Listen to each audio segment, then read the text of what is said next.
بابرکت مہینہ ہے، مغفرت کا مہینہ ہے، رحمت کا مہینہ ہے، اور یہ وہ مہینہ ہے جس میں خالق کائنات ان لوگوں کو جنہیں ٹھکرا دیتا ہے، وہ ان کے گناہوں کی وجہ سے ان کی طرف دیکھنا پسند نہیں کرتا اور بات کرنا نہیں پسند کرتا، ان کے لیے بھی دروازے کھول دیتا ہے بخشش اور رحمت کے، کہ وہ واپس آ جائیں اللہ کی بارگاہ میں، توبہ کریں اور خالق کائنات کا قرب پائیں۔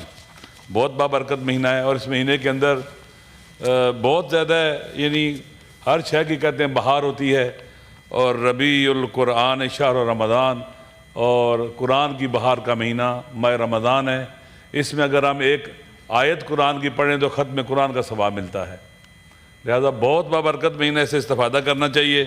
اور سب سے پہلے چیئرمین سینٹ صاحب نے جو پروڈکشن آرڈر جاری کیے، اور اس کے بعد اون بپی صاحب یہاں تشریف لائے، انہوں نے ایک اچھا کام کیا، کسٹوڈین آف ایوان ہیں، اس ایوان کے کسٹوڈین ہیں، اور انہوں نے اپنی ذمہ داری انجام دی، شکریہ۔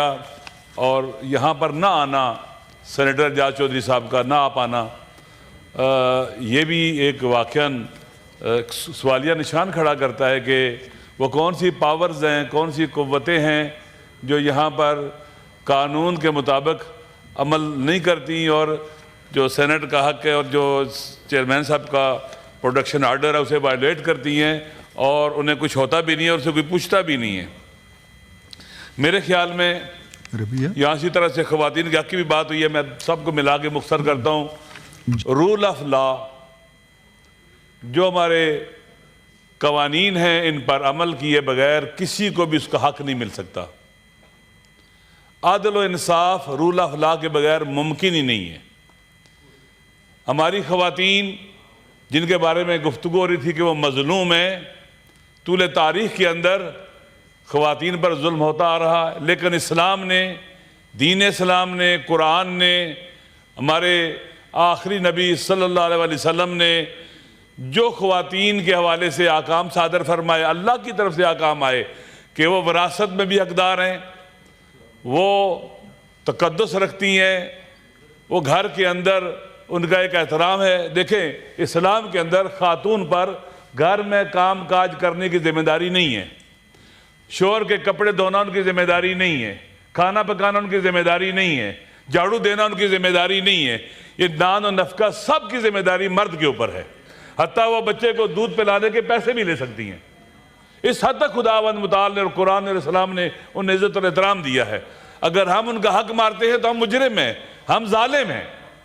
اور یہ باتیں بعض اوقات جو قرآن میں آئی ہیں، دین میں آئی ہیں، ہم ان کو شاید اتنا سیریس بھی نہیں سمجھتے۔ خواتین پر ظلم جب ہم اس کی بات کر رہے ہیں، پاکستان میں پورے ملک میں ہو رہا ہے، گھروں میں ظلم ہوتا ہے، اور شہروں میں ہوتا ہے، دیہاتوں میں ہوتا ہے، ہر جگہ ہے۔ اس کی بنیادی وجہ رول آف لا کا نہ ہونا ہے۔ آج جب ہم یہاں عورتوں پر ظلم کی بات کر رہے ہیں، میری بہن بات کر رہی تھی کہ یورپ کے اندر بھی، دنیا کے اندر بھی ہراس کیا جاتا ہے خواتین کو۔ اس وقت اس تاریخ کا بدترین جو ظلم ہوا ہے معاصر دور میں، وہ غزہ کے خواتین کے اوپر ہے۔ وہ مظلوم خواتین ہیں، ان بچوں پر ہوا ہے، اور مہذب دنیا نے کیا ہے، سیولائزڈ اور بظاہر کلچر دنیا نے، جو اندر سے بہت برہنہ ہے، انہوں نے کیا ہے۔ اور دیکھیں امریکہ ان کی سپورٹ کرتا رہا، ویسٹ سارا سپورٹ کرتا رہا ان کو، کچھ کنٹریز کے علاوہ، اور اسرائیل نے کس طرح بے دردی سے ظلم کیا ہے، اور اس کا ظلم کم نہیں ہوا ہے، آج بھی وہ مار رہا ہے، ویسٹرن بینک کے اندر قتل کر رہا ہے خواتین کو اور بچوں کو مردوں کے ساتھ۔ لہٰذا ہمیں چاہیے کہ ہم ان مظلوموں کو یاد رکھیں، ان کو نہ بھولیں، اور پھر اعتماد بھی نہ کریں ان ظالموں پر۔ امریکہ کو اپنے نیشنل انٹرسٹ عزیز ہیں، اس کی اپنی سیکورٹی، نیشنل سیکورٹی سے عزیز ہے، وہ کبھی بھی ہمارے حق میں کام نہیں کرے گا، وہ کبھی بھی ہماری مدد نہیں کرے گا، وہ ہمیشہ ہم پر سیکشن لگاتا آیا ہے۔ اب اور استحصالی قوت ہے، استکباری قوت ہے امریکہ، اس پر اعتماد کرنا، اس کو خوش کرنے کی باتیں کرنا یہ درست نہیں ہے۔ اسی طرح سے آپ نے کہا کہ کوزے میں بند کروں، میں بہت تفصیلی باتیں کر رہا ہوں جیسا مدتوں بعد، لیکن میں نے توجہ دلاؤ نوٹس دیا ہے۔ دیکھیے کہنا اور کرنا دو چیزیں ہوتی ہیں۔ اگر کہا کچھ جائے اور کچھ نہ کیا جائے، اس کے مطابق اس کے خلاف کام کیا جائے، اس کو نفاق کہتے ہیں۔ اس ملک کا ایک درد منافقت ہے، ہم کہتے کچھ ہے اور کرتے کچھ ہے، اور اس سے بھی نجات پانی چاہیے۔ آپ دیکھ لیجئے ملک کے اندر جو حالات ہیں ہمارے رمضان میں پھر کرم ایجنسی، ڈسٹرکٹ کرم، ضلع کرم، ماہ رمضان ہے، وہاں عورتیں مشکلات کا شکار ہیں، بچے مشکلات کا شکار ہیں، راستے ان کے بند ہیں، ظلم ہو رہا ہے، 15 سے 16 کلومیٹر کا ایریا کلیئر نہیں ہو رہا ہے۔ میں نے پوچھا صوبائی حکومت سے، انہوں نے کہا جی پہلے 300 دہشت گرد تھے، اب یہاں 1500 دہشت گرد آ گئے ہیں۔ کہاں سے آ رہے ہیں؟ کیوں نہیں روکا جا رہا ان کو؟ 6 ماہ ہونے والے ہیں، وہاں کے علاقے بند ہیں، چیزیں اتنی مہنگی ہیں جس کی انتہا نہیں ہے، اور ہم پاکستان میں ایک اور غزہ کو دیکھ رہے ہیں۔ کیا ہمارا ایوان جو ہم یہاں بیٹھے ہوئے ہیں، پک اینڈ چوز ڈسکرمنیشن ظلم ہوتا ہے۔ ہمیں ہر مظلوم کے لیے بولنا چاہیے، ہر مظلوم کے لیے، چاہے وہ ٹریجری سے تعلق رکھتا ہے، چاہے پوزیشن سے، چاہے عوام سے، ہمیں سب کے لیے بولنا چاہیے۔ خداوند متعال ظالموں کی حمایت کو پسند نہیں کرتا۔ من رضی بفعل قوم فإنه منهم، جو کسی بھی ظالم کا ساتھ دیتا ہے یا اس کی حمایت کرتا ہے یا چپ رہتا ہے اس کے ظلم کے مقابلے میں، وہ انہی میں سے ہے۔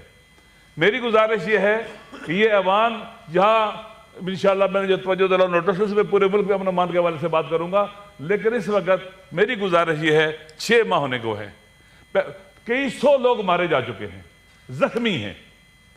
صوبائی حکومت، مرکزی حکومت اور ہمارے سیکیورٹی کے ادارے سارے ذمہ دار ہیں، سب کی ذمہ داری ہے اپنی اپنی جگہ کے اوپر، لیکن افسوس کے ساتھ کہنا پڑتا ہے کہ ان کی کوئی آواز نہیں سن رہا۔ بلکہ الیکٹڈ آدمیوں کو، ہمارے جو وہاں کے MWM کے الیکٹڈ تحصیل کرم کے چیئرمین ہیں، 35,000 سے زیادہ ووٹ اس نے لیا تھا، جہاں 16-15 ہزار ووٹ لے کر لوگ MNA بنتے ہیں، اس کو 3 MPO کے تحت بند کیا گیا، جیل میں ڈالا گیا، پھر اس پر جیلی FIR دہشت گردی کی کاٹی گئی۔ جو امن کی بات کرتا تھا، جو وحدت کی بات کرتا تھا، آپ تصویریں دیکھیں، اس کے چہرے کے اوپر وہ کپڑا ڈالا ہوا ہے، بند کر کے اس کو پہلے ڈیرہ اسماعیل خان لے کے گئے ہیں، اب اس پر اسی دوران FIRیں کاٹی گئی ہیں، اور اس کو اب دہشت گرد ڈکلیئر کر رہے ہیں، دہشت گردی کی FIRیں کاٹی جا رہی ہے۔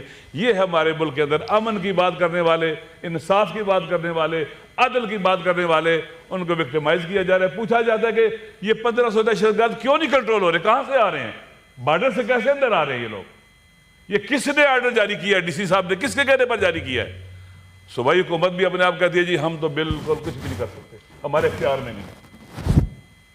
چودھری اعجاز چودھری صاحب نہیں آ سکتے، صوبائی حکومت کے اختیار میں نہیں ہے۔